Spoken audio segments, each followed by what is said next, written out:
IOwnTheWorld.com. I'm here with Janeane Garofalo. Forget all the insincere salutations and the frozen smile, let's just get right into it. Do you think that black people have to think a certain way politically? Whoa, geez, no foreplay? No, seriously. I've heard you in interviews talk about Stockholm Syndrome, and I've heard the phrase Uncle Tom thrown around on the left. The question is legitimate. Do you think black people must think a certain way? Of course not. Then what's with the Stockholm Syndrome charge? I'm not saying that black people must think a certain way, but certain thinking has consequences, and when you vote against your own interests. Do you know how ridiculous a statement that is? You are, indeed, saying that all black people should have the same interests, and therefore, the same thinking. Not if they are a corporate lackey, then they would think like a white man? Is that what you're saying?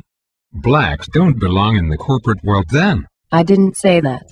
I don't think anyone belongs in the corporate world. You are in the corporate world. Begrudgingly. Oh, you have to do what you have to do, but blacks cannot. I didn't say that. I think you did.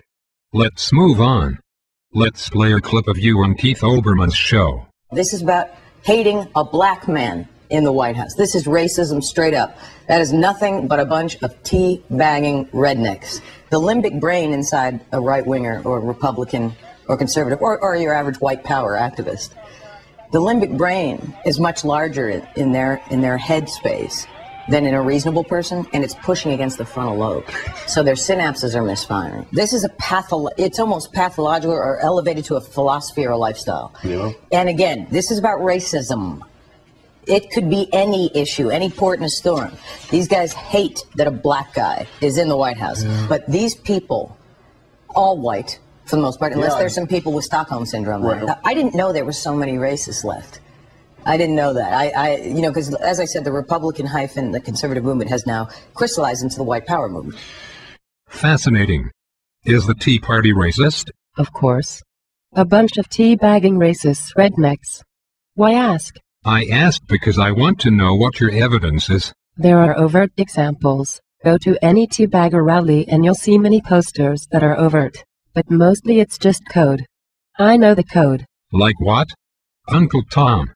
Is that one of the code words? No. Why does the left call people like Alan West and Uncle Tom? Because he is a traitor to his race. How so? Like he wants to kill black people?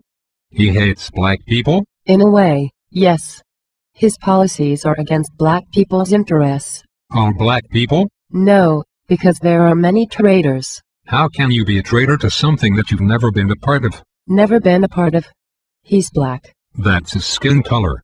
He's never been a part of the left-wing political movement.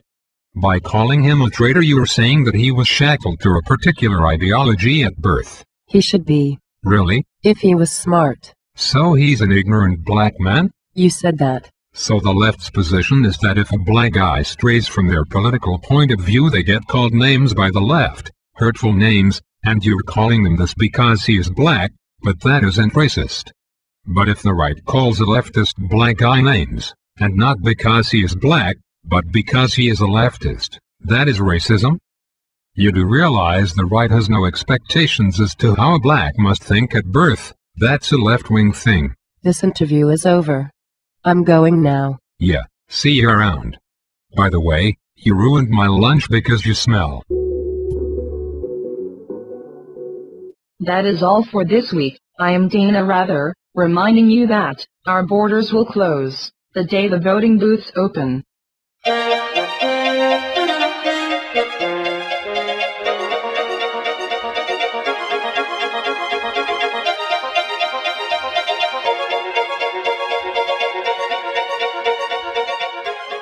IOwnTheWorld.com.